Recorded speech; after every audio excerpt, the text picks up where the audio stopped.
ಕರ್ನಾಟಕ ಜನರ ಧ್ವನಿ ನ್ಯೂಸ್ಗೆ ಸ್ವಾಗತ.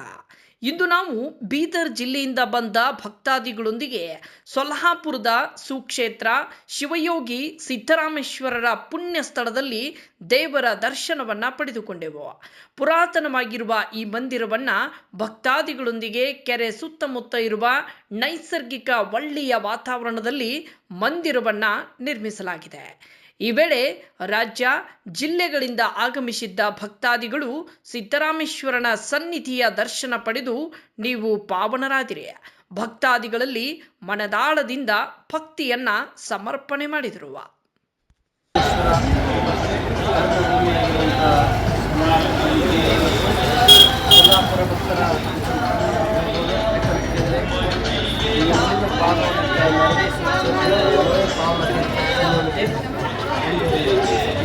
ಸುತ್ತಮುತ್ತಲು ನೀರಿನ ಅವಶ್ಯಕತೆರ್ತಕ್ಕಂಥ ಕಿಲಿ ಮಂದಿರದಲ್ಲಿರ್ತಕ್ಕಂಥ ಒಂದು ಸಿದ್ದರಾಮೇಶ್ವರರ ಪುಣ್ಯಕ್ಷೇತ್ರ. ಇಲ್ಲಿ ದೇಶ ವಿದೇಶಗಳಿಂದ ಅಲ್ಲದೆ ಆಂಧ್ರ, ಕರ್ನಾಟಕ, ಮಹಾರಾಷ್ಟ್ರ ಇನ್ನೂ ಅನೇಕ ರಾಜ್ಯಗಳಿಂದ ಭಕ್ತರ ಸಂಜೆ ಪ್ರತಿ ಸೋಮವಾರದಂದು ಇಲ್ಲಿ ಸಾಯಂಕಾಲ 8ರವರೆಗೆ, ಬೆಳಿಗ್ಗೆ 5ರಿಂದ ಹಿಡಿದುಕೊಂಡು ಸಾಯಂಕಾಲ 8ರವರೆಗೆ ಭಕ್ತರ ಸಂದಣಿ, ಪ್ರಸಾದ ಸೇವೆ ಎಲ್ಲವೂ ಕೂಡ ಶ್ರೀಮಠದಲ್ಲಿ ನಮಗೆ ನೋಡಲಿಕ್ಕೆ ಸಿಗುತ್ತದೆ.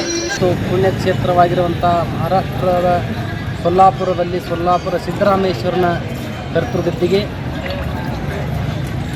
ನೀನೊಲಿದು ಪಾದವನ್ನಿಟ್ಟ ನೆಲವೇ ಸುಕ್ಷೇತ್ರ, ಜಲವೇ ಪಾವನ ತೀರ್ಥ ಎನ್ನುವಂತೆ ಸೊಲ್ಲಾಪುರ ಸಿದ್ದರಾಮೇಶ್ವರರು ಸುತ್ತಮುತ್ತಲು ಕೆರೆಯಿಂದ ಆವರಿಸಿಕೊಂಡು ಮಧ್ಯದಲ್ಲಿ ತನ್ನ ಸಮಾಧಿ ಮಂದಿರವನ್ನು ನಿರ್ಮಾಣ ಮಾಡಿ